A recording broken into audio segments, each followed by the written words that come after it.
1910s, Hartford, Connecticut.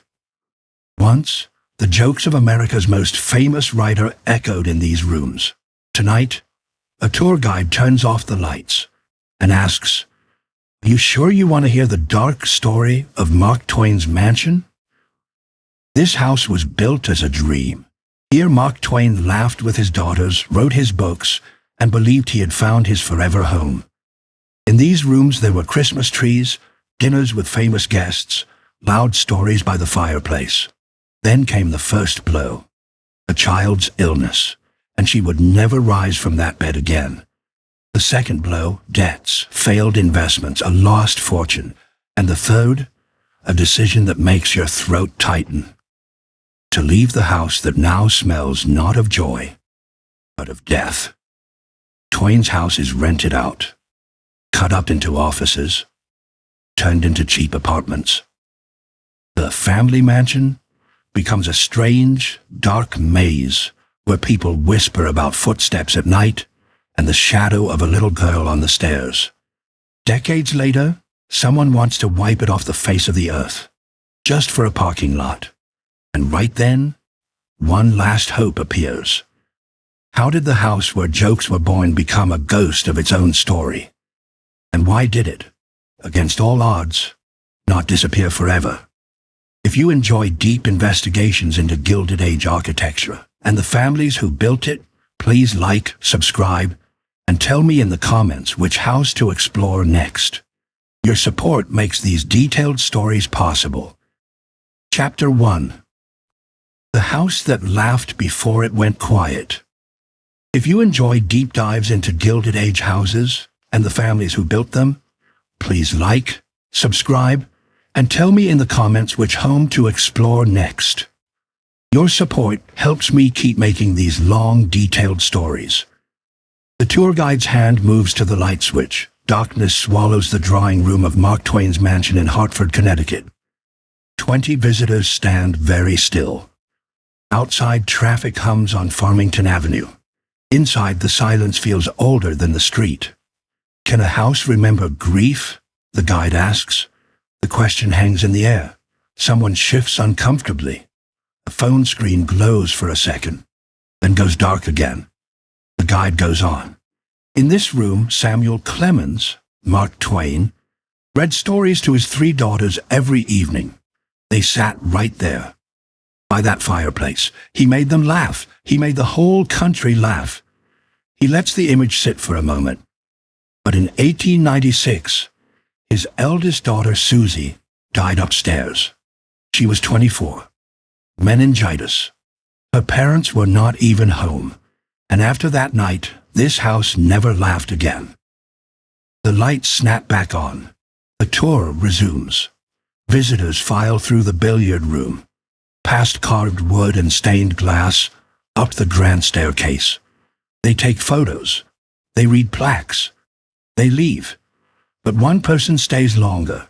Her name is Maya, 28 years old, architecture of lager, camera bag over one shoulder, notebook in hand.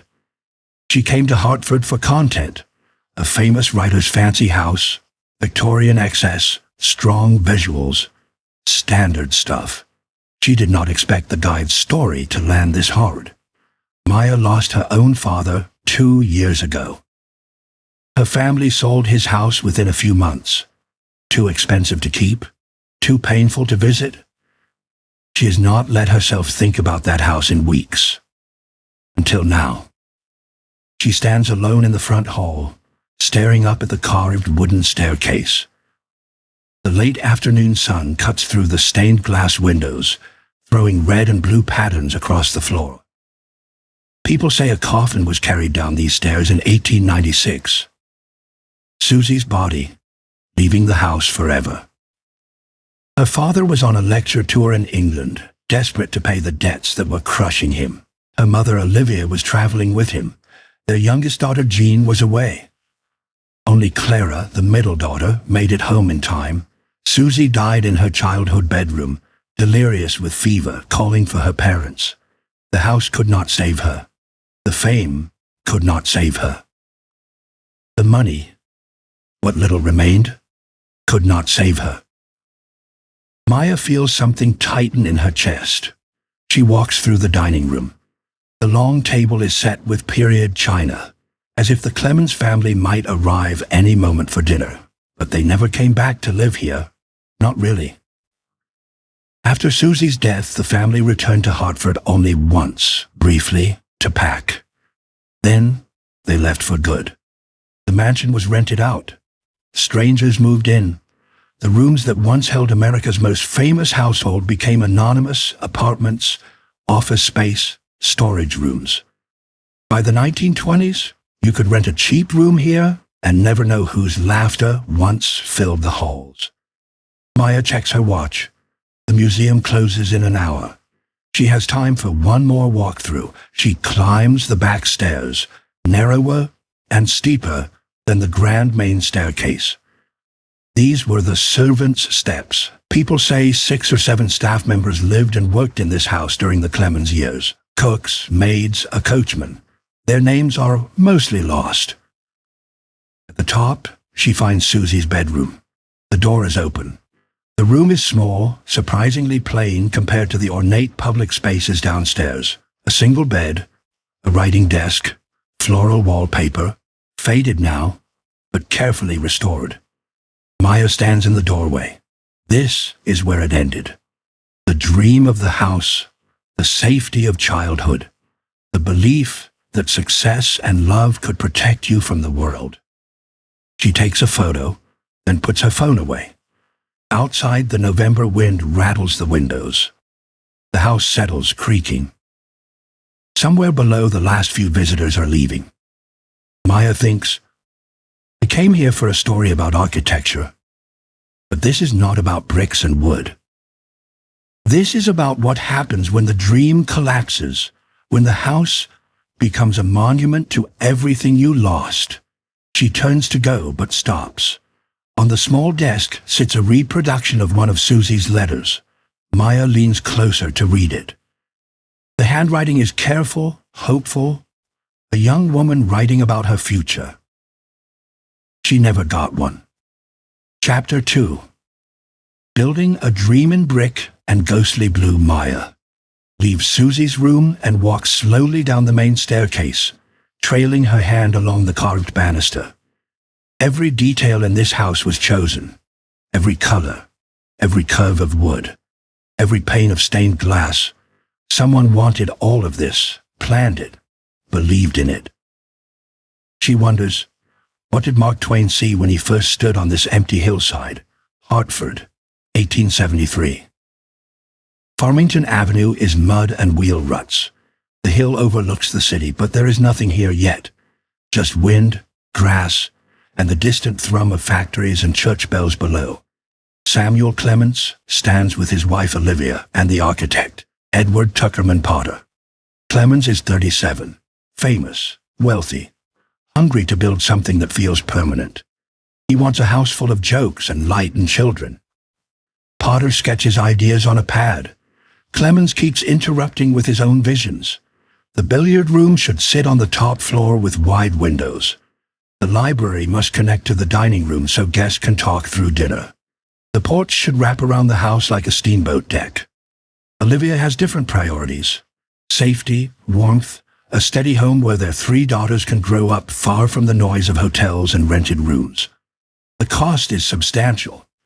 The first budget sits around $45,000. By the time construction ends, the total will climb closer to $70,000. In 1874, money, that is a fortune. But Clemens feels sure of himself. His books sell. His lectures pack halls.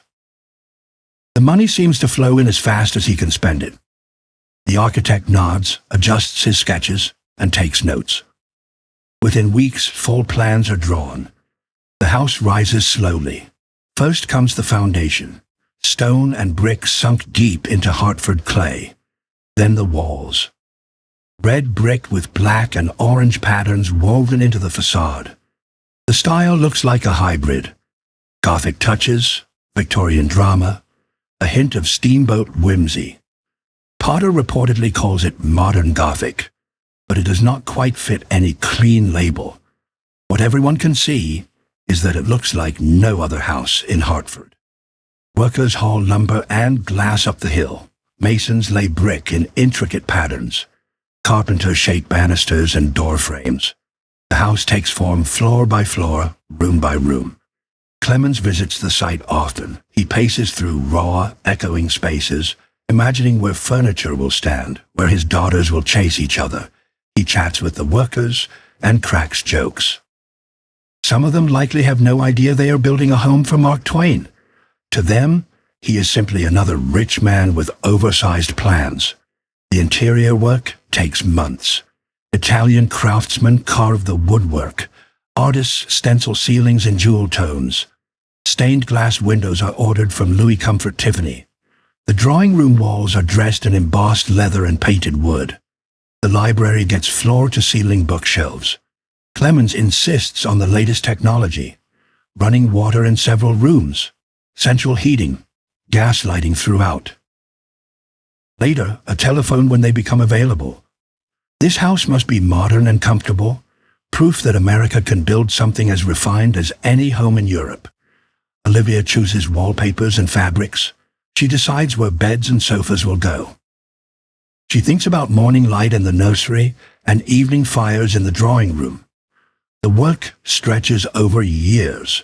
Understanding how and why this house was built means understanding the young success who ordered it. Clemens is writing about America, its greed, its humor, its contradictions. And here on this Hartford hillside, he is building his own little America, a place where ambition and comfort can live side by side, where a steamboat pilot's son can live like Eastern gentry. By 1874, the house is finished enough to move in. Furniture arrives. Rugs unroll across polished floors. Books fill the shelves. Fires burn in every hearth. The Clemens family walks through the front door for the first time as residents. 3 daughters. Susy, the eldest, is 2 years old. Clara is an infant.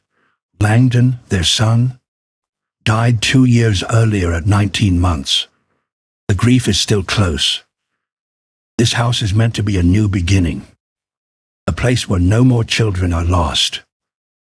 Olivia stands in the front hall and looks up at the staircase, the stained glass, the painted ceilings. Clemens puts his arm around her. "We did it," he says. She nods. They believe this house will hold them, keep them safe, become the fixed center of their lives. Maya, standing in that same front hall more than a century later, knows what they did not. The house will hold them for 17 years, and then it will let them go. Chapter 3. A house full of laughter. Maya steps into the library and stops. The room feels alive in a way the others do not. Books climb from floor to ceiling. On most evenings, a fire would have burned in that fireplace. The chairs sit close together, as if the family has just stepped out for a moment and might return any second. She imagines them here. Samuel Clemens reading aloud, shifting his voice for each character. 3 daughters curled on cushions, eyes wide. Olivia in her chair, listening, smiling. For 17 years, this house was exactly what they wanted it to be. The family settles in fully by late 1874. Susy is 2. Clara is a baby. Jean will be born here in 1880. The girls grow up racing through these rooms, sliding down banisters, hiding in closets during games that echo through the halls. Clemens works upstairs in the billiard room. He writes at a small desk near the window, looking out over the Hartford skyline. The room reportedly becomes his favorite place in the house. He paces while he thinks. He lines up a shot and plays billiards between paragraphs. He reads drafts aloud to feel the rhythm in his own voice. Here he writes The Adventures of Tom Sawyer, then The Prince and the Pauper, then Adventures of Huckleberry Finn. The books that will shape American literature take form inside this crowded Victorian mansion on a hill. Downstairs, the house hums with daily life. Breakfast in the dining room. lessons for the girls in the schoolroom, Olivia managing staff, appointments, and household budgets, the cook preparing meals, maids scrubbing, polishing, mending, the coachman tending horses in the stable out back.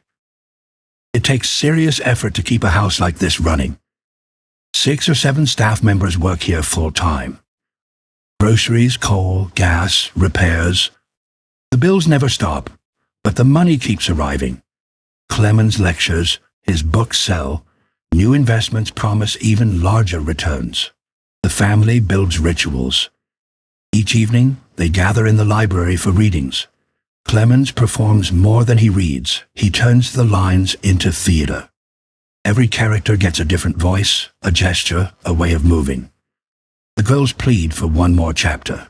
He usually gives in. Christmas transforms the house. A huge tree rises in the front hall, reaching toward the stained glass skylight. Presents piled beneath the branches. Carols ring around the piano. Guests arrive from New York, Boston, even Europe. The rooms overflow with voices and laughter. Clemens reportedly loves hosting. Writers, editors, politicians, actors. Anyone interesting is welcome at his table. Dinners stretch late into the night. Conversations jump from literature to politics to the latest machines and inventions. Clemens holds court, telling stories until the table roars. The girls sometimes watch from the stairs in their nightgowns, meant to be asleep, but drawn by the noise and light below. Susy grows into a thoughtful, serious child. She writes poems and keeps a journal. She studies her father carefully, noticing when he looks tired or worried beneath the jokes. Clara is more social and musical. She practices piano, sings, and thrives on the constant parade of visitors. Jean, the youngest, is restless and bold. She charges through the house, climbs trees in the yard, and fires off endless questions. Olivia tries to shape them into proper young ladies. Piano lessons, French lessons, manners. Clemens pushes the other way. He wants them curious, fearless, unafraid to speak up. The house absorbs all of it. The order and the mess, the formal dinners and the midnight games, the quiet hours of writing and the noisy crowds of friends. Maya opens her notebook and writes, "This house was not just shelter. It was their belief made solid. The idea that life could be controlled, shaped, made safe through money, planning, and care."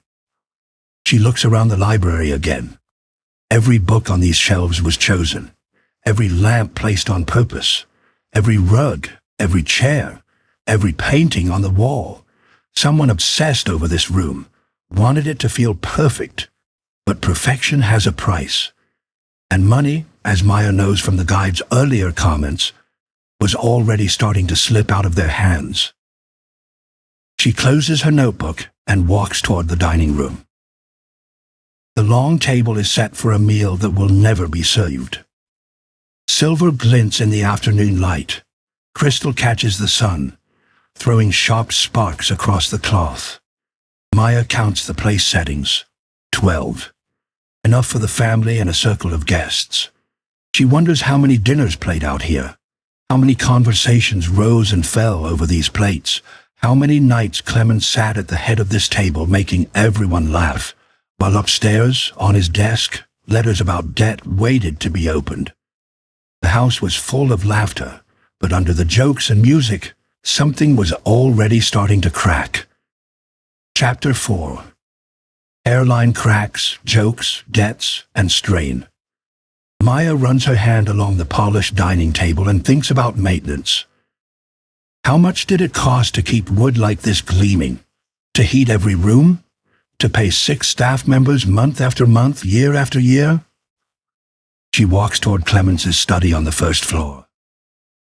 This smaller room, tucked away from the grand public spaces, tells a different story than the library or drawing room. The desk here is plain. The chair is worn. This is where business happened, where envelopes were slid open, where bills piled up, where the numbers refused to behave. Hartford, early 1880s. Mark Twain is at the peak of his fame. His books sell in massive numbers. His lectures fill halls across America and Europe. Newspaper interviews, magazine profiles. Everyone wants a quote, a joke, a moment with him. But fame and wealth are not the same thing.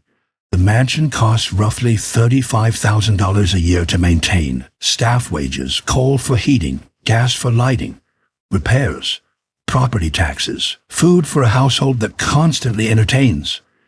The expenses march in week after week, without a break. Clemens earns well, but he spends more. He lives like a man who believes the river of money will never run dry. And he invests, constantly, boldly, often badly. He pours money into a new typesetting machine invented by James Paige. The device promises to revolutionize printing. Clemens is sure it will make him millions. He funds Paige's work year after year, watching his investment grow from thousands to tens of thousands, then to more than $200,000. The machine never works properly. He starts his own publishing company, Charles L. Webster and Company. At first, it looks brilliant.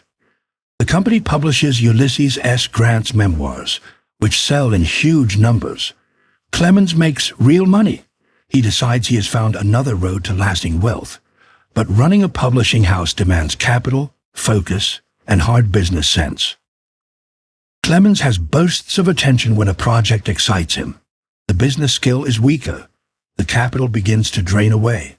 At dinner parties, he is dazzling, sharp, funny, holding the whole table.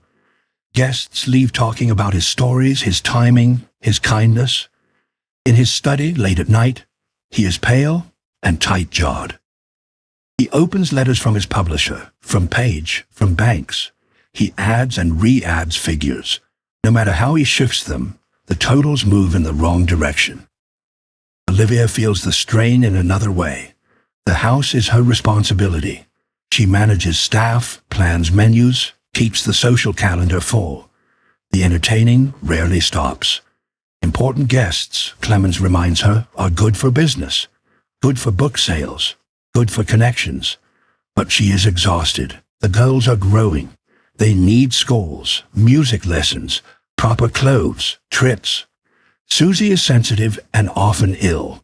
Jean has seizures no doctor can explain or cure. Clara needs care too, though she is often lost between her more dramatic sisters.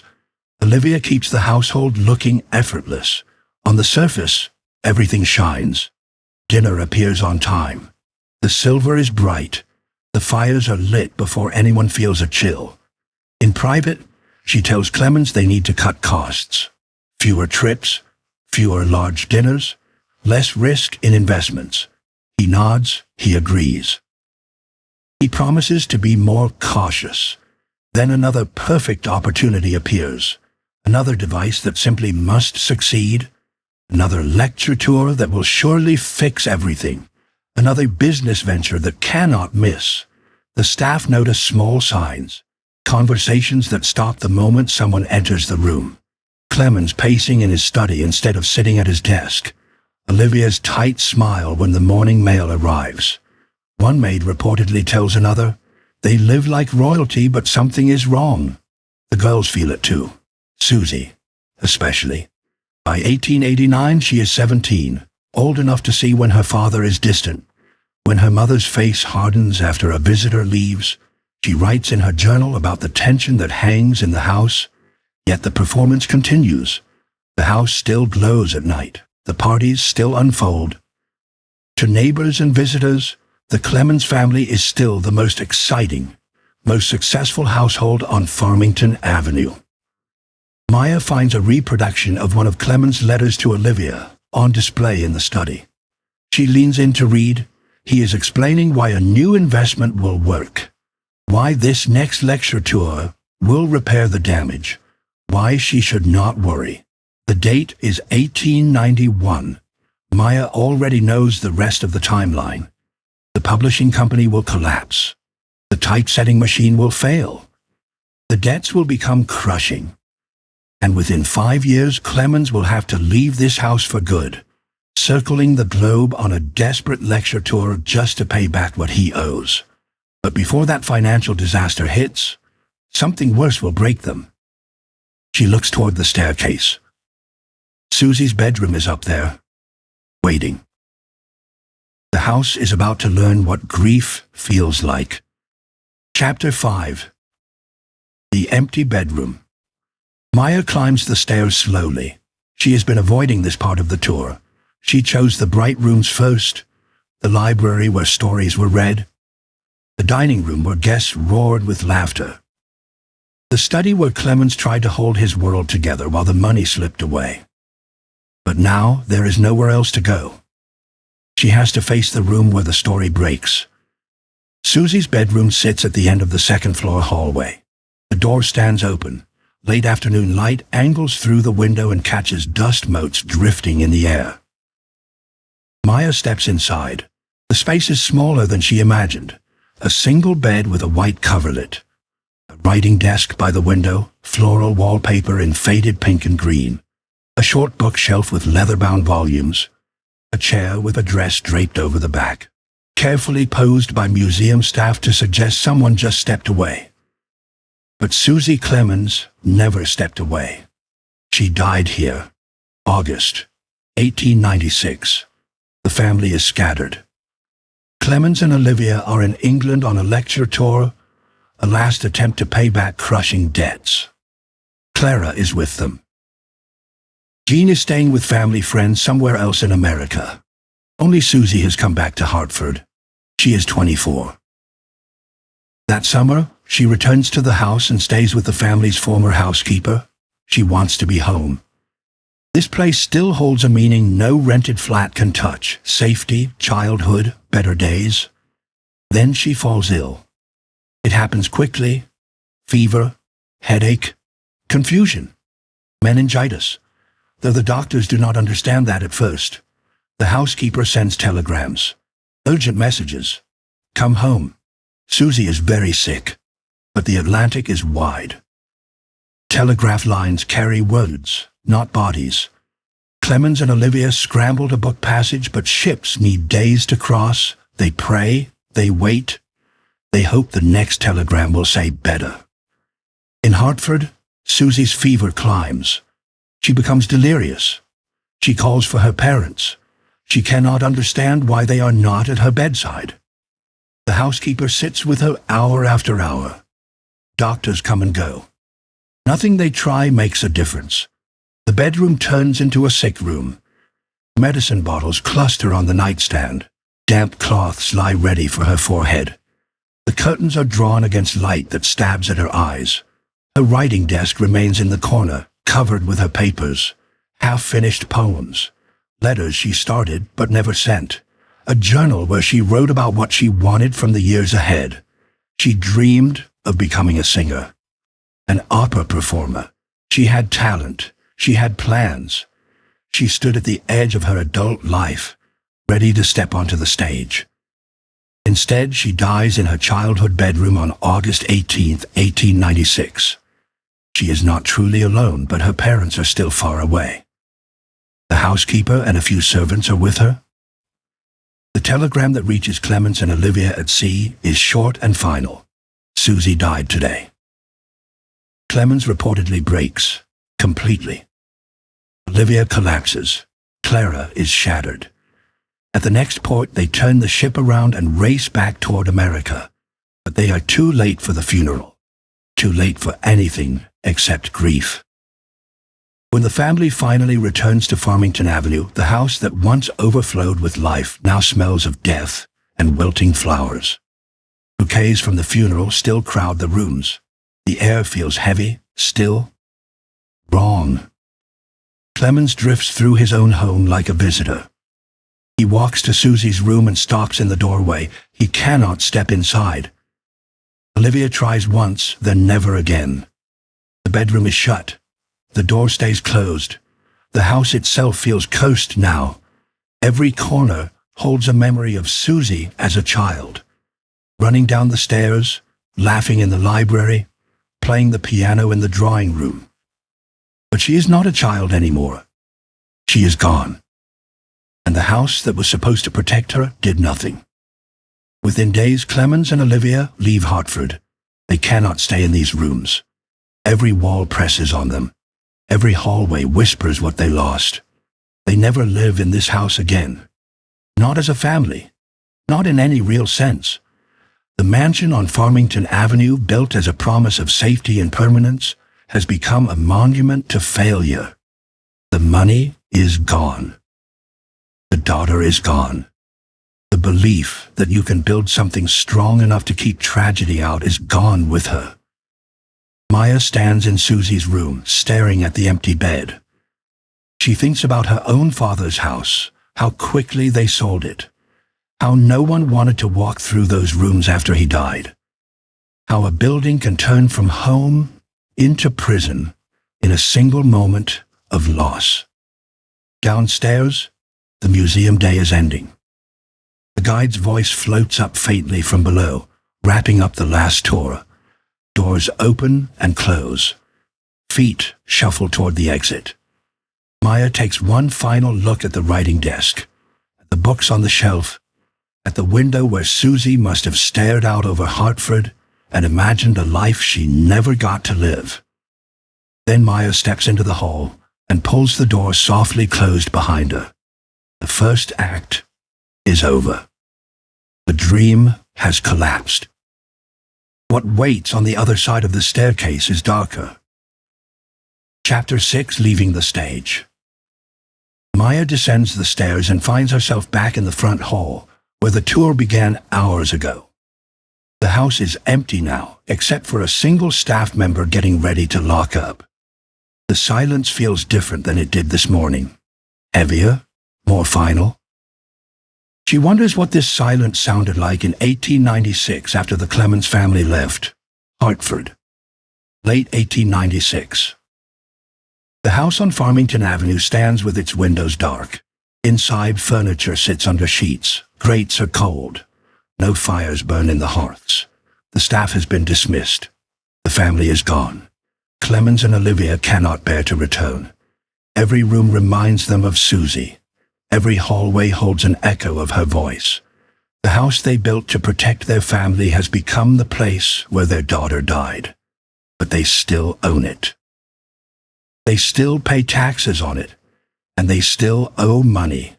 Massive debts from the failed publishing company, from the worthless typesetting machine, from years of spending like the income would never end. Clemens is 59, broke, grief-stricken, famous but financially ruined. The solution is brutal. He goes back on the road. Lecture tours across America, then Europe, then around the world. City after city, hotel after hotel. Night after night he stands on stage, making crowds laugh while his own heart feels hollow. Olivia travels with him. Clara goes too. Jean stays behind with relatives. Her seizures make long journeys dangerous. The family becomes a traveling unit. They rent apartments in London, Vienna, New York. They stay nowhere for long. They own a mansion in Hartford, but live out of trunks like people with no home at all. Lecture money comes in slowly, one performance at a time. Clemens pays his creditors bit by bit, determined to clear every debt. His honor demands it. His pride demands it. It takes years. Meanwhile, the house sits still. Then someone suggests renting it. The property is too valuable to stand empty. The mortgage must be covered. Taxes are due whether anyone lives there or not. If the Clemens family will not come back, another family can. Clemens agrees, reluctantly. Olivia never wants to see Hartford again, so the choice falls to him alone. The first tenants arrive in 1897, a business family. Respectable. Quiet. They sign a lease and begin sending monthly rent. The mansion becomes someone else's address. These new residents walk across the same floors where Susy played as a child. They sleep in bedrooms where the Clemens daughters once dreamed about their futures. They eat dinner in the room where Mark Twain used to hold court at the head of the table. But they are strangers. They have no history with this place. The famous writer is a selling point, not a wound. The landlord mentions his name but says nothing about the dead daughter, the failed devices, the family pulled apart by grief and debt. The rooms lose their story. One family moves out, another moves in. The house is kept in decent repair, but no one loves it the way the first owners did. It is an asset now, not a refuge. Clemens continues his exile. He writes, he performs, he mails payments, but he never writes about the Hartford house. That chapter is closed in his mind, too raw to touch. Olivia's health begins to fail. The endless travel, the grief, the slide from wealth into worry. It wears her down. Her heart weakens. Some days she can hardly walk. Clara stays close to her. Jean's seizures grow worse. The family that was supposed to be sheltered by that grand house on the hill is scattered, sick, barely holding together. In 1803, Clemens finally pays off his debts, every creditor, every dollar. His honor is officially restored. Newspapers praise his honesty and stubbornness, but the victory feels thin. He is 70. His wife is failing. His daughters are struggling. And he still owns a house in Hartford that he will never again cross the threshold of. In 1804, Olivia dies in Italy, not in Hartford, not in the house she helped design and furnish, in a rented villa, far from the city where she once tried to build a permanent life. Clemens is shattered again, deeper than before. He returns to America, but steers clear of Hartford. Instead, he builds a new house in Connecticut, smaller and simpler. He names it Stormfield and tries, in his own way, to start from scratch. The Hartford mansion stays rented. Seasons turn, paint fades, wood darkens. The carved details survive, but something at the core feels missing. Maya checks her phone. The museum is officially closed now. The staff member walks over, still kind even at the end of his shift.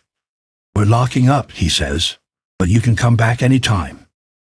She nods, thanks him, and steps out into the November cold. Behind her, the mansion's windows briefly glow and then go black as the last interior lights click off, one by one. The house that Mark Twain built goes dark again. And what comes next, Maya knows, is worse than abandonment. It is the slow transformation into something almost unrecognizable. Chapter 7. Strange Tenants and Whispered Stories. Maya stands on the sidewalk outside the mansion, pulling her coat tighter against the wind. From here, the house looks different. Taller, more severe, Gothic, almost theatrical. The kind of building that collects stories, whether anyone wants it to or not. She thinks about everyone who lived here after the Clemens family left. Strangers sleeping in Susy's room, children running down the same stairs where a coffin was once carried, new families building fresh memories inside rooms, still lined with old grief. Did they feel it? Did they know? Hartford, early 1900s. The mansion changes hands again and again. One tenant leaves, another moves in. The house becomes a revolving door of temporary lives. A businessman and his family rent the second floor for 2 years. His children play in the same nursery where the Clemens daughters once chased each other. But these children are different. They do not know the history. To them, it is just a big, odd house with strange angles and too many stairs. The businessman's wife reportedly tells a friend she dislikes the drawing room. Something about it feels wrong to her. Too still, too watchful. She goes in only when she must. Downstairs, another family rents the first-floor rooms. A widow and her adult son. They live quietly, rarely entertaining. The son works as a clerk downtown. The mother stays home, cooking in the kitchen that once fed crowded dinner parties and midnight guests. At night, she hears footsteps overhead, in the corridors. Soft, light steps like a child's bare feet. She mentions it to her son. He shrugs, Old houses creak, old houses settle. That is all. But the sounds return, night after night, always in the same hallway, same soft tread. The widow finally asks the landlord about previous tenants. He gives her the surface story. A famous writer lived here once. Mark Twain. You have heard of him, of course. She pushes gently. Did something happen here? He hesitates, weighing how much to say. Then, his daughter died upstairs long ago, but that is in the past. The widow stops asking questions, but she does not stop hearing the footsteps. Word spreads slowly through Hartford. People begin to say that the house where Mark Twain lived is haunted. Neighbors pass stories over back fences and at corner shops. Each retelling adds a new detail, a new twist that might be true or might be invention. A child's laughter echoing in empty rooms. A figure on the staircase that vanishes when you look twice. Doors that close by themselves. A cold patch in the hallway outside Susy's old bedroom. Servants whisper in the kitchen. One maid refuses to go upstairs alone after dark. Another leaves her job suddenly, without a clear reason. The tales swell with each new voice. Mark Twain's house becomes Mark Twain's haunted house. The dead daughter becomes a full ghost legend. Real grief is turned into something people tell for a shiver and a smile. Local children dare each other to touch the front gate at night. Teenagers stand on the sidewalk after dark, staring up at the windows, inventing stories about the shapes they think they see. The house, built as a proud symbol of success and modern comfort, drifts into being Hartford's favorite Gothic story. Reality, though, is simpler and sadder. The house is not haunted by ghosts. It is haunted by memory. By the weight of what happened here, by the gap between what was promised and what life actually delivered. Tenants keep arriving and leaving. Most stay a year or two, then move on. The house is expensive to heat. The layout is awkward for ordinary families. The rooms are too large, too formal, built for a style of entertaining that no one does anymore. By 1917, Mark Twain himself is gone. He died in 1910, never having come back to Hartford, never again facing the rooms he once loved. Jean died in 1909, drowning in a bathtub during a seizure. Only Clara survives, and she wants nothing to do with the Hartford mansion. She has her own life now, her own home. To her, this house is just an asset, a line on paper. Wait, she sells it. The new owners do not care about preservation or sentiment. They care about profit. The house is large. The address is desirable. Hartford is growing, adding factories, offices, streetcars. They see an opportunity. Maya pulls out her phone and checks her notes from the museum tour. The guide mentioned this phase quickly, almost apologizing as she spoke. Even now, more than 100 years later, it seems people are embarrassed to say what the house went through. The house that Mark Twain built. The house where major works of American literature were written. The house that held grief, abandonment, and ghost stories. That same house is about to be carved up. Maya saves her notes and starts walking toward her hotel. Tomorrow, she will come back with her camera. She will film the house as it stands now, restored and cared for. But tonight, she needs to sit with what happened in between. How does a mansion become a tenement? How does a dream turn into just another address where people pay low rent and try to make it through the month? The answer, she is starting to see, is painfully simple. One decision at a time, one compromise at a time, one slice taken off after another, until almost nothing of the original life remains, except the shell. Chapter 8. Chop it up. Rent it out. Maya returns the next morning with her camera, but she does not hit record right away. She sits in her car across the street, staring at the mansion and trying to picture a different version of it. Smaller windows nailed into big openings, cheap doors where carved wood once stood, thin walls slicing straight through grand rooms, beauty hidden behind drywall, history smothered under linoleum. That is what happened here for decades. Hartford, 1918. The new owners bring in contractors. The instructions are blunt. Maximize rental income. Turn one mansion into many units. Make every square foot pay its share. The work begins. Carpenters walk through the house, studying the original layout. The drawing room is far too large for a single rental. They run a wall down the center, cutting it in half.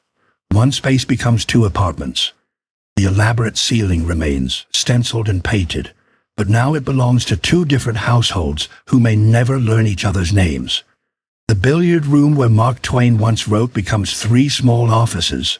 New walls rise, the big windows are chopped up with partitions. Desks replace the billiard table. Clerks and bookkeepers sit where Huckleberry Finn was drafted, tapping out reports and stacking ledgers.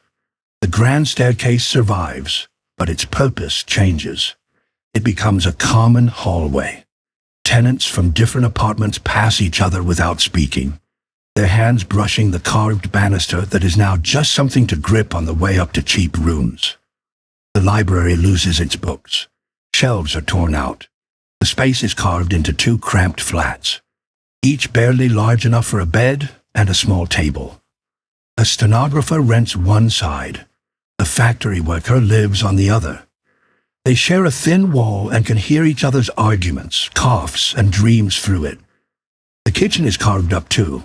Several hot plates, several ice boxes. Tenants share the same original space but cook separately, watching the clock, trying not to collide during the morning rush. From the street, the house still looks grand.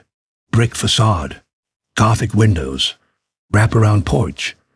But inside it becomes a maze.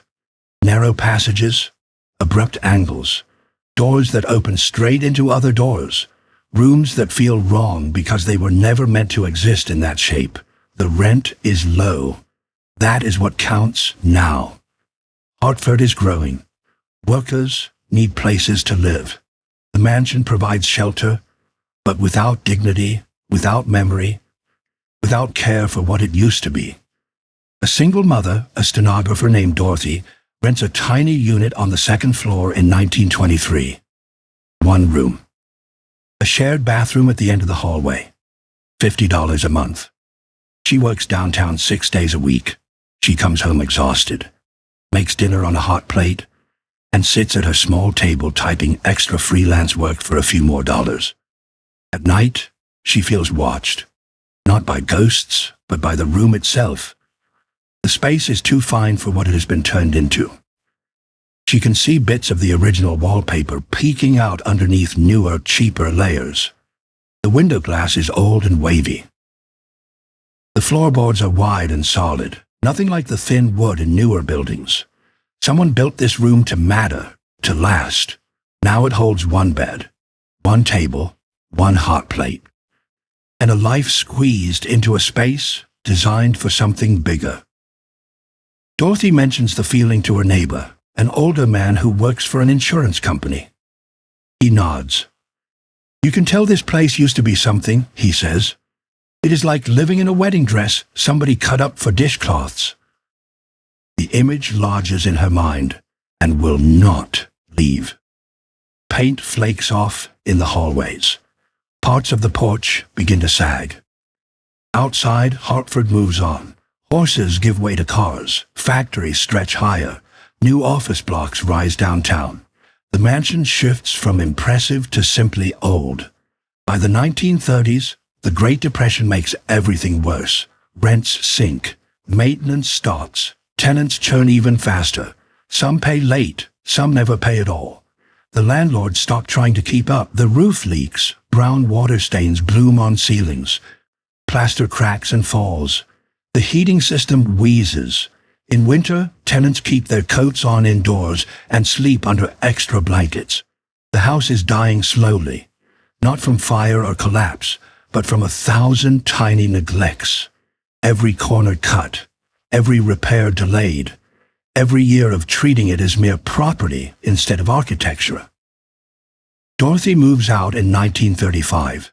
She finds a newer apartment downtown, smaller but cleaner, built as apartments from the start. Honest about what it is. She never tells anyone she once lived in Mark Twain's house. She does not know. The landlord never bothered to mention it. And even if he had, what would it change? The building she knew was not Mark Twain's mansion. It was just another address where poor people tried not to freeze. Maya finally lifts her camera. She films the drawing room as it stands today, restored and glowing. She moves through the library, the billiard room, the grand staircase. But in her mind, she can still see the walls that once cut these spaces in half, the flimsy partitions, the cheap paint, the slow erasing of every choice the Clemens family made. She wonders, at what point does a house stop being a home and become just a container for survival? And once that happens, can it ever truly come back? Chapter 9. The Letter That Almost Buried It. Maya lowers her camera and walks to the window. Outside, Farmington Avenue is busy with afternoon traffic. Cars slide past in steady lines. Pedestrians cross with coffee cups and phones in hand. Hartford has moved on from the 1930s, from the Depression, from the long stretch when this house was just cheap apartments and crumbling offices. But the house almost did not make it this far. She turns back to the room, trying to picture it empty. Windows boarded, wallpaper peeling, city notice on the door, condemned, scheduled for demolition. That nearly became its ending. Hartford, 1955.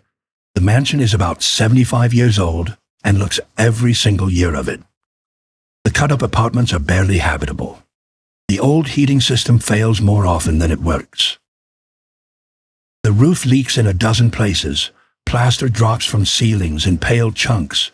The front porch sags and feels unsafe. The current owner is exhausted by it, done with repair bills, tenant complaints, and furnace calls at midnight. The building has become more burden than asset. Then a developer makes an offer, not for the house, for the land. The proposal is blunt. Tear down the worn-out mansion, level the lot, replace it with something useful. A parking lot at first, maybe a modern commercial block later. Hartford needs places for cars. Hartford needs new office space. Hartford, they argue, does not need a decaying Victorian shell tied to a writer most people barely think about anymore. The paperwork is drawn up. Permits are filed. Demolition is penciled in for early 1956. The house that survived Susy's death. Samuel Clemens' departure. Decades of neglect and subdivision. That house is about to vanish completely, but then someone actually reads a newspaper. Her name is Eleanor Brownell. She is 63 years old, a librarian, a lifelong Hartford resident. She has watched this city change street by street, seen grand buildings fall and bland ones rise in their place. She reads the Hartford Current every morning with her coffee. Most days it is city council arguments, crime reports, society notes, stories that ask for attention, not action. On a cold November morning in 1955, her eyes snag on a small notice buried on page 7. Demolition proposed for Clemens property on Farmington Avenue. Eleanor freezes. She reads the line again. The Clemens property. Mark Twain's house. The house where he wrote Tom Sawyer and Huckleberry Finn. The house she walked past as a girl, when it was still proud, and people still talked about the famous family who had lived there. Scheduled for demolition. She sets her coffee down and stares at the newsprint until the words blur. Her hands start to shake. This cannot happen. This must not happen. That house is Hartford's memory, America's memory. You do not bulldoze the place where Mark Twain lived and worked. You do not trade it away for painted parking lines. But she is just a librarian. What can one person do? She begins with the people she knows. She calls friends, other librarians, teachers, people from her church group, anyone she thinks might feel the same shock. Her message is simple and urgent. They are going to tear down Mark Twain's house. We have to try to stop it. Most people are stunned. That old place on Farmington? I had no idea Twain lived there. That is exactly the problem, Eleanor says. No one remembers. But that does not mean it does not matter. She organizes a committee. They call it the Mark Twain Memorial. At first, there are 6 of them, 3 librarians, 2 teachers, 1 retired journalist. They gather in Eleanor's living room, surrounded by books and stacks of clippings, and start to plan. First task, attention. They phone newspapers. They contact radio stations. They send letters to editors. Their core line is sharp. Hartford is about to destroy its most important literary landmark. Do we care about our own story or not? The reaction is mixed. Some people agree at once. Save the house, protect our heritage. Others shrug. It is just an old building. The city needs progress, not sentiment. The developer pushes back hard. The house, he insists, is beyond saving. Repairs would cost a fortune. It makes more sense to start fresh than to pour money into a wreck. Eleanor and her small committee argue the opposite. The bones are strong. The real damage is in plaster and paint. With serious funding and careful work, the building could be restored. But money is the cruel part. The committee almost has none. Donations trickle in like a slow leak. $10 from one supporter, $20 from another.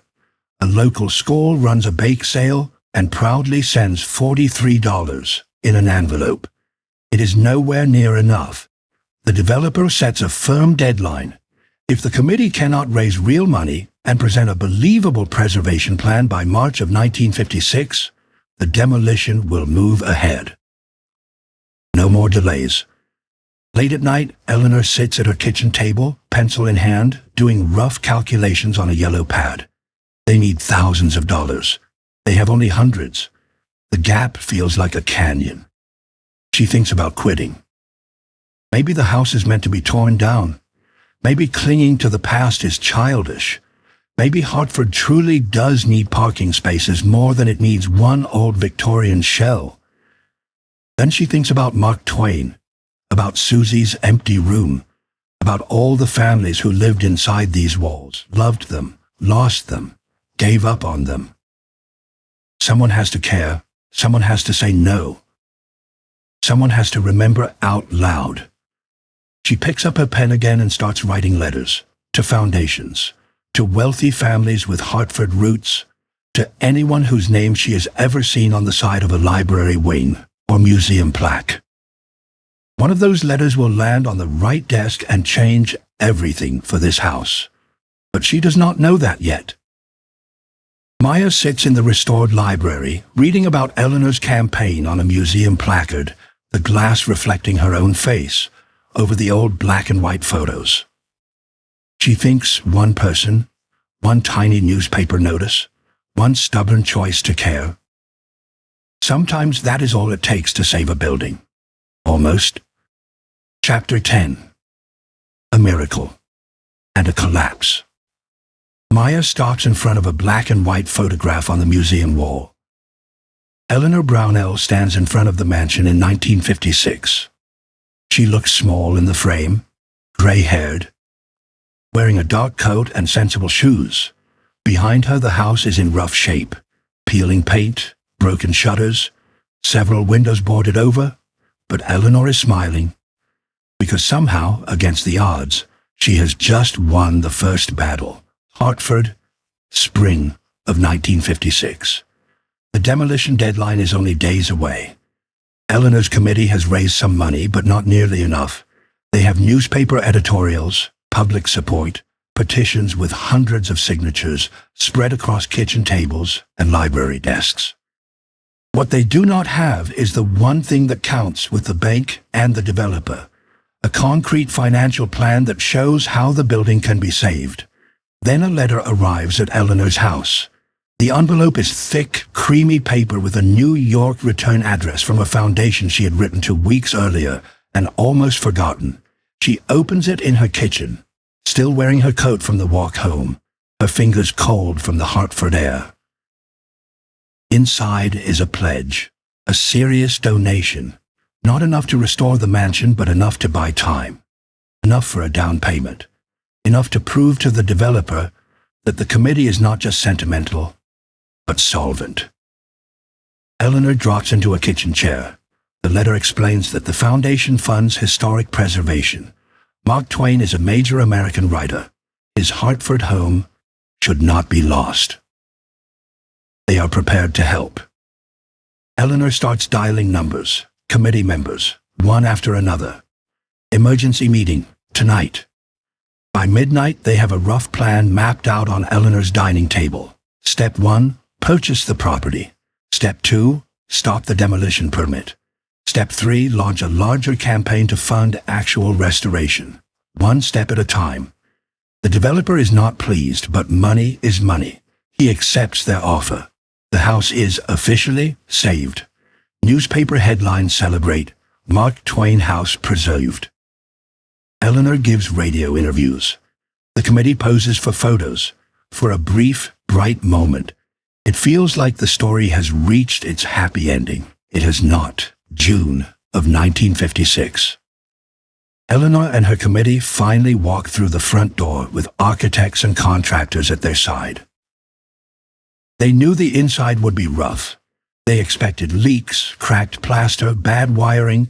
Nothing prepares them for what they actually see. The carved woodwork is gouged and broken, entire sections ripped out by past owners. Many stained glass panels are cracked or missing altogether. Elaborate ceilings sag, stained brown and black from years of water intrusion. The heating system is not just old, it is dead. The plumbing is rusted and unsafe. The electrical wiring snakes through rooms in ways that ignore every modern code. Walls slapped up to make apartments block original sightlines. Floors feel spongy in places and need reinforcement. The roof must be replaced, not patched. There are cracks in the foundation itself. An architect walks through the wreckage, then turns to Eleanor. "This is not restoration," he says quietly. "This is resurrection." The cost estimate arrives weeks later. Full restoration will require hundreds of thousands of dollars, perhaps more. The numbers land on the committee table like a weight. The foundation grant was enough to secure the deed and halt the wrecking crew. But bringing the house back to life? That is another universe of money. The committee gathers again. The mood has shifted. The earlier excitement has drained away, replaced by a hard, tired silence. They have saved the building from bulldozers, yet they cannot open it to the public. Not safely. Not with ceilings ready to fall and wiring that could spark a fire. Right now, the house exists in limbo. Too important to destroy. Too broken to use. One member suggests selling it on, letting another buyer take the risk. "At least it will not be a parking lot," he says. Eleanor shakes her head. "We did not fight this hard just to hand it off and hope," she says. "Then what do we do?" someone asks. Eleanor has no answer ready. The bank sets a new set of deadlines. Mortgage payments, insurance, basic costs of ownership. If the committee cannot meet those obligations, foreclosure looms. They launch another campaign, this one fueled more by grim determination than excitement. Letters to donors, public talks, small events in school auditoriums and church basements. Donations arrive, but in slow drips, $5 in an envelope, $10 in another. A wealthy Hartford family sends a check for $1,000. It feels huge, but the gap is still massive. By autumn, the committee is worn down. Eleanor looks thinner in photographs from those months, her shoulders slightly hunched. She has poured her time, her savings, and years of energy into this fight. The numbers still do not add up. One evening, she stands alone in the mansion's dining room. The long table is gone. The walls are scarred from old partitions. The ceiling has open holes. Water damage has warped and buckled the floorboards. She whispers into the empty space, "We saved you. I just do not know if we can keep you." Outside, the sun slides behind the Hartford skyline. Light drains from the windows. The house sinks back into shadow. Eleanor locks the front door and walks to her car. In the morning, she has another meeting with the bank about money they do not have and deadlines they cannot meet. She drives home past new office blocks, low concrete parking lots, and glowing neon signs spelling out progress. Behind her, the mansion sits on its small rise, empty, saved, but not safe, rescued, but not yet restored. Maya finishes reading the museum placard that covers this stretch of time. The curators call it the Dark Years. From 1956 to 1963, 7 long years of barely hanging on. And yet, somehow the house did not fall. Maya feels the tug of the unanswered question.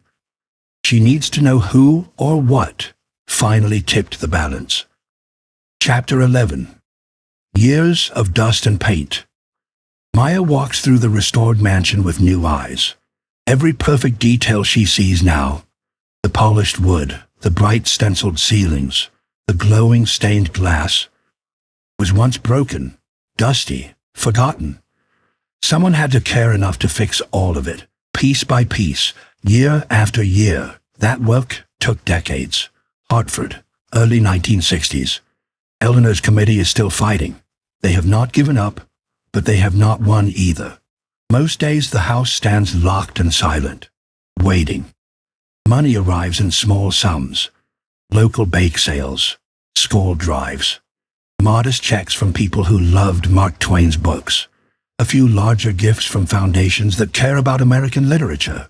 It is never enough for a full restoration, but it is just enough to keep the lights on and the dream alive. So the committee starts small, one room at a time. Volunteers show up on weekends. Retired teachers, history students from Trinity College, local craftsmen who donate their skills. They wear old clothes, bring their own tools, and step into the dust. First, they undo the worst damage. Thin walls that sliced grand rooms into cramped units are pulled down carefully, plank by plank. Drywall and cheap lumber are carried out. As they strip things away, the original architecture appears, like something being excavated from under sand. One volunteer traces the outline of the original drawing room, the old proportions, the hidden ceiling details under layers of paint. "It is still here," he says softly. "We can bring it back." They begin to strip paint layer after layer. They test small patches, trying not to damage what lies beneath. Slowly, the Tiffany-designed ceiling stencils come back to life. Deep red, warm gold, dark green. Patterns that no one has seen clearly in roughly half a century. Another team focuses on the woodwork, carved banisters, door frames, built-in bookcases. Some pieces are too far gone and must be recreated from scratch. A local woodworker studies old photographs and surviving scraps, copying the patterns as closely as he can. Engineers stabilize the structure. Beams are reinforced. Cracks in the foundation are repaired. The roof is replaced section by section, following the original lines as closely as modern materials allow. Progress is slow. Funding arrives in bursts and then dries up. Some months nothing moves at all, because there is no money for supplies. The house sits halfway saved. Then a new grant is approved, or a major donor steps forward. Or a corporation writes a check after a long meeting. Work starts again. Maya films the library, and a museum guide steps over to her.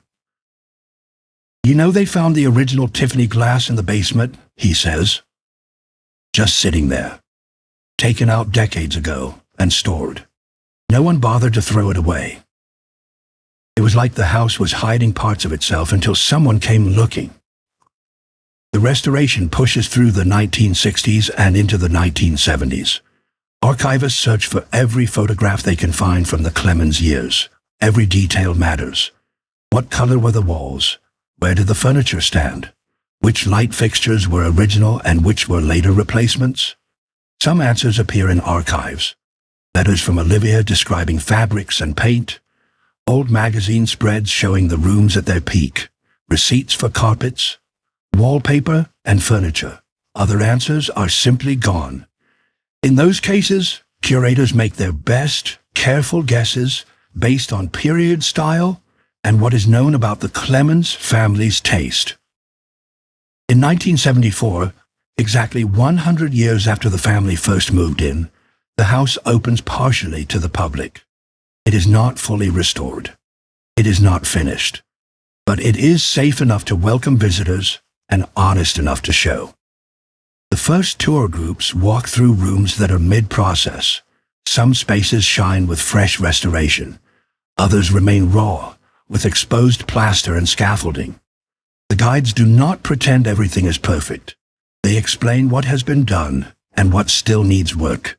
They tell the full story, the joyful years, the grief, the slow decay, and the long, stubborn effort to save the house. Visitors respond.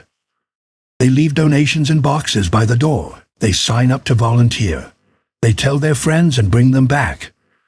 There is no single triumphant moment. No big ribbon cutting with brass bands. Just slow, steady care, a kind of stubborn love. Maya watches a small work crew through a doorway. Even now in the year 2024, restoration continues. A conservator cleans a stained glass panel with tiny, careful motions. A carpenter sands and repairs trim in a third-floor room. The house is never truly finished. It cannot be. Too much was lost. Too much was changed. But what remains is now protected, remembered, honored. She thinks about the volunteers from the 1960s. Many of them gone, others very old.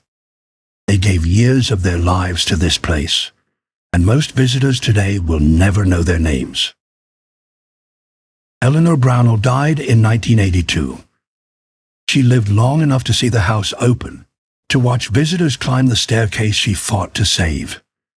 She saw her impossible idea become real. She did not live to see every room restored. That work is still happening. Maya films the entrance hall one last time. The carved staircase, the stained glass, the painted ceiling. What moves her most is not the beauty itself, but the cost of bringing that beauty back. The years, the money, the belief that something broken can still be made whole. Not perfectly, never perfectly, but whole enough. Chapter 12, Samtrine, The Journal in the Floorboards. Maya spends her third day at the mansion filming behind-the-scenes material with the museum staff. A preservation specialist named Robert guides her into spaces visitors never see. Storage rooms packed with labeled boxes, workshop tables covered in tools and fragile fragments. Finally, the attic. Most people never come up here, Robert says as they climb the narrow stairs. But this is where the real stories hide sometimes. The attic is low and dusty. Light slips in through small dormer windows. Rough wooden beams stretch overhead. Along the walls, boxes sit stacked in uneven rows, each marked by decade. Robert is checking the structure after recent storms, scanning for freshwater damage and soft spots. Maya follows with her camera, filming exposed rafters, old insulation, and the layered history of the roof from below. People think restoration is just about making things pretty, Robert says. It is really about figuring out what happened. You learn to read the building like a book. He kneels near one corner where several floorboards look different from the rest. See here? These boards were replaced in the 1920s probably. Different wood, different nails. The house keeps its own record if you know how to look. He presses one board. It shifts slightly under his hand. Loose. "This should be secured," he mutters, jotting a note. Maya sets her camera on a nearby box and helps him lift the board. Underneath, in the shadowed gap between the joists, something dull catches the light. A small notebook, water-damaged. Leather cover gone almost black from age and moisture. Robert lifts it out carefully. The pages cling together. The spine is nearly gone. "This should not be here," he says quietly. The tone in his voice has changed. They carry it down to the conservation lab. Robert pulls on gloves, now handling the notebook like it might crumble if he breathes too hard. Using a thin metal tool, he eases the pages apart millimeter by millimeter. Inside, the handwriting is faint but still readable. Pencil, not ink. A woman's script, small and controlled. Maya leans closer. The first dated entry is from 1922. The writer gives only initials, E.M. She is a tenant. She rents a small third-floor room for $12 a month. The entries are brief. Notes about long days at work, about coming home exhausted, about winters so cold she sleeps in a coat and summers where the heat traps itself under the roof, about neighbors she hears through thin walls but never really meets. One entry stalks Maya cold. March 8, 1923. Mrs. Patterson says a famous writer lived here once, but I do not believe her. This house is too sad and broken for anyone famous. It feels like a place people forgot. I feel forgotten here too. Sometimes I think the house knows. We are both just waiting. Months later, another entry. September 14th, 1923, leaving tomorrow. Found cheaper rooms downtown. I will not miss this place. Too big and too empty, and too full of ghosts at the same time. But I feel bad leaving it. Like I am abandoning something that cannot take care of itself anymore. The final entry reads, I hope someone remembers this house someday, not because of the famous writer, because of all of us who lived here when nobody cared. We existed here too. That should count for something. Maya feels her throat tighten as she reads. She thinks about everyone who passed through this house in its dark years. The stenographer working late, the factory workers dragging themselves up the stairs, clerks, widows, single mothers, people who handed over rent and tried to survive, then moved on and vanished from the record. No one saved their stories. No one mounted plaques for them. The museum tells Mark Twain's story, Susy's story, Olivia's story, even Eleanor's story. But E.M.? She is just initials in a water-scarred notebook, hidden under a random floorboard, found only because a board had come loose. Can we add this to the archives? Maya asks. Robert nods at once. Of course. This is the house's history too. He lets her photograph the pages. Under soft lights, he positions the notebook gently so the spine is not stressed, turning each sheet with gloved fingertips. That night, back in her hotel room, Maya scrolls through the photos on her laptop. She reads E.M.'s words again. We existed here too. That should count for something. Maya opens a new document. At first, she plans to continue the script she outlined before coming to Hartford. But her fingers do not follow that plan. Instead, she starts writing something different. A story where E.M. stands beside Mark Twain, where the stenographers and clerks and widows are part of the mansion's timeline, not just background noise. A story that admits the whole truth, the glory years, the years of grief, and the long, quiet decades when the house was simply a tired building where ordinary people tried to get by. She writes late into the night. Her video will not be just about Mark Twain's mansion as a Gilded Age postcard. It will be about what houses keep inside them. Fame and heartbreak, dreams and damage, the celebrated and the forgotten. All of it matters. All of it is real.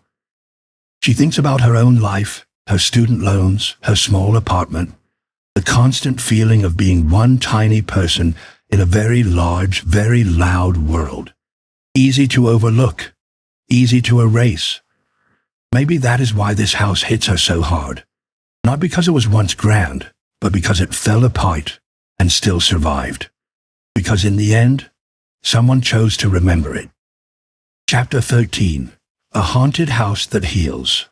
Maya posts her video 3 weeks later. She keeps the title simple, The Dark Story of Mark Twain's Mansion.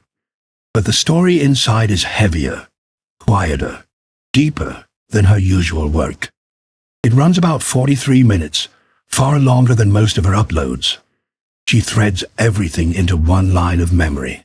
The family's joy in the 1870s, Susy's death, the sudden abandonment, the long years of decay, the cheap apartments carved out of grand rooms, Eleanor's desperate fight, the slow, stubborn restoration, and finally, E.M.'s journal, her words read aloud in the empty drawing room.